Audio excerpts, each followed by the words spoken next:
We have a two-game NBA slate on Thursday. I'm going to be breaking it down for both DraftKings and FanDuel right here. So if you're watching this video, which, I mean, you are because you're here, you might as well like the video and subscribe to the YouTube channel because I do appreciate it. And it's going to be a very, very small time commitment to you, just a second to click a couple of those buttons.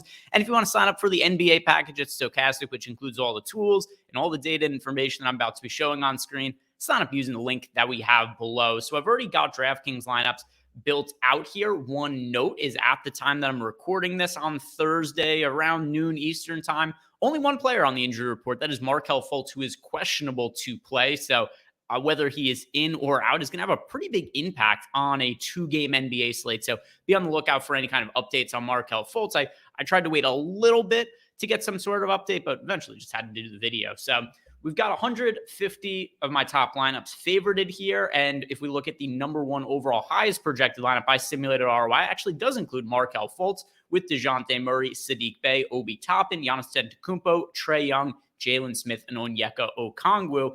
And something that we don't have to worry about on massive NBA slates, but definitely comes into play on something like a 2 or a 3-game NBA slate is dupes. So we'll look at some of the lineups that are expected to be duped the most. And here's the lineup currently expected to be duplicated the most on DK. It is Tyrese Halliburton, Bogdan Bogdanovic, DeAndre Hunter, Jalen Smith, Onyeka Okongwu, Markelle Fultz, Paolo Banchero, and Trae Young. So already you can see lineup that's expected to be the most duped has Markelle Fultz. My highest projected lineup also is Markelle Fultz. He's going to be a key piece to this slate. We need that update. If we look at the player exposures, I will go position by position to see who the core players are at each spot, and then we'll flip it over to FanDuel and do the same. Look at the point guard here. We're getting the most exposure to Markelle Fultz, who's projected for 71% ownership tonight. So I'm getting to 65% of them, and even that actually has me below the field on a 71% owned Markelle Fultz. Tyrese Halliburton in 45% of lineups. Pretty big stand here, actually, on DeJounte Murray, only projected for 24% ownership. Did get to in 43% of lineups. So that's the spot that I'm most overweight to, and hardly getting any exposure to Dame. Dame projected for 15% ownership. He only wound up in 2% of my top lineups. And then Cole Anthony, who's very dependent on the status of Markelle Fultz. If Fultz is back, that really cuts into Cole Anthony's playing time, hence why I hardly got any exposure to him. But if Fultz is out, then Cole Anthony becomes somebody who might even be my most rostered player with point guard eligibility. Shooting guards. Players with shooting guard eligibility, which there are not a ton of tonight. I'm getting the most of Bogdanovic, about even with the field, though. Overweight to DeJounte Murray, overweight to Jalen Suggs. So this is overweight to Suggs, even with the assumption that Markelle Fultz is in. So if Fultz is out, Suggs is somebody who probably lands in something like 60 to 70% of lineups for me. And then underweight to Cole Anthony once again here, as well as Chris Middleton, who has been limited to start the season. Small forward options, overweight to Bogdan Bogdanovic, Saddiq Bey, or actually not overweight to them, but those are my two most rostered, about even with the field on Bey and Bogdanovic, 58 and 33% of my lineups. And then if we look at the players that I'm underweight to Aaron Nesmith, though he's not all that popular. Same with Chris Middleton. I'm underweight to DeAndre Hunter, who's projected for 28.8% ownership at the small forward spot. Power forwards here. Power forward, a ton of Jalen Smith, at least as of right now, he projects as a top value play on the slate. Player I'm getting to the most in my lineup, 78%, project for 52% ownership. And then if you're looking for a pay up option on the slate, Giannis is the one that I'm getting the most of. The other option we have is Damian Lillard, but Giannis projecting quite a bit better for us. And then actually Halliburton also is somebody who I would consider in the pay up tier. So if we're ranking them, it's like Giannis, Halliburton, and then Damian Lillard in terms of the exposures that I have to them right now. And then, all right, I'm kind of backtracking a little bit here, but Trae Young also I'll consider a pay-up option. So we'll go Giannis 1, and then we'll say Halliburton 2. Let's see, what was it overall? Overall pay-ups, it is Giannis 1, Halliburton 2, Trae Young 3, and then 4 was Damian Lillard. So you guys want a ranking of the pay-up options. But back to the power forward position.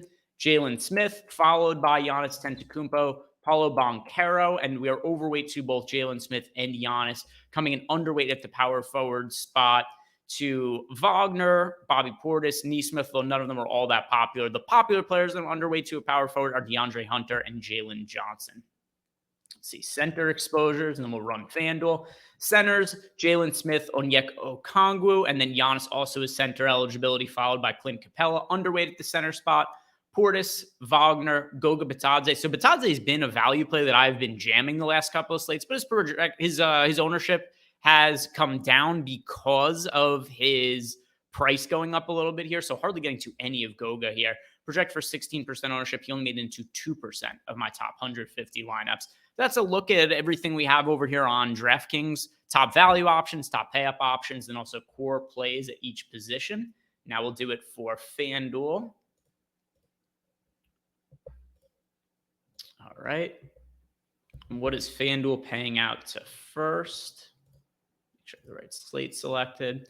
All right. FanDuel is paying out. What is the percentage to first on FanDuel tonight?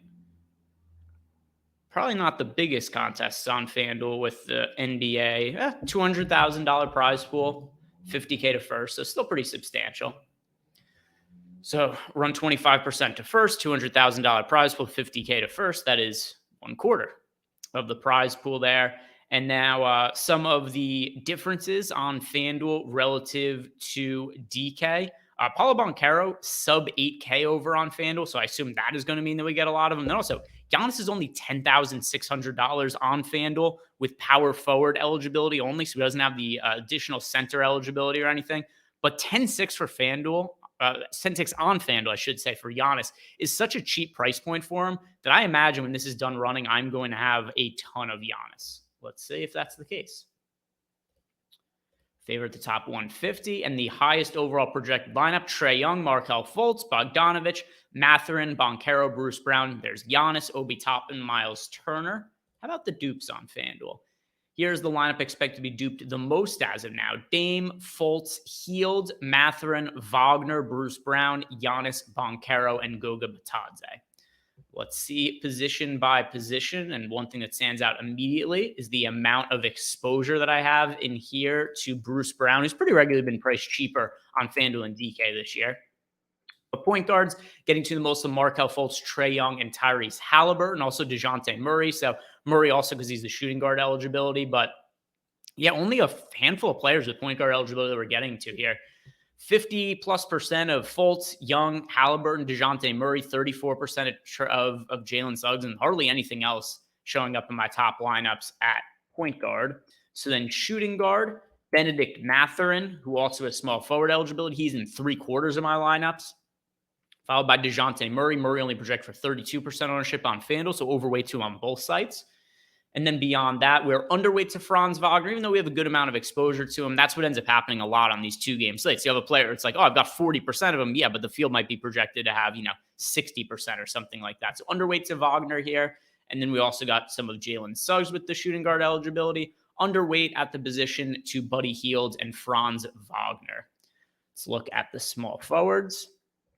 Small forward core options, Bruce Brown, and nearly everything. 84.7% of my top lineups have Bruce Brown, followed by Benedict Mathurin, then Paulo Banchero in 60% of lineups, Jay Crowder, Franz Wagner, and overall the players that we are underweight to here at the position: underweight to Wagner, underweight to Jalen Johnson, very significantly. Jalen Johnson projected for 52.8% ownership and only showed up in 20.7% of my top lineups. Also underweight to the field to DeAndre Hunter and Buddy Hield.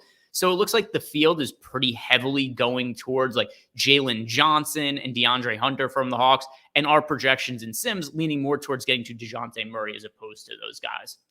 Power forward core options, Giannis, and yeah, that was what I was expecting to happen. Giannis project for 70% ownership, and even that number we came in overweight to 4/5 of lineups here with Giannis. 10-6, it's the wrong price tag. Giannis should be way more expensive than that, and power forward is generally a kind of difficult position to fill on FanDuel. So lots of Giannis, lots of Banchero, lots of Jay Crowder as well, and then underweight to DeAndre Hunter, Aaron Nesmith, and Jalen Johnson.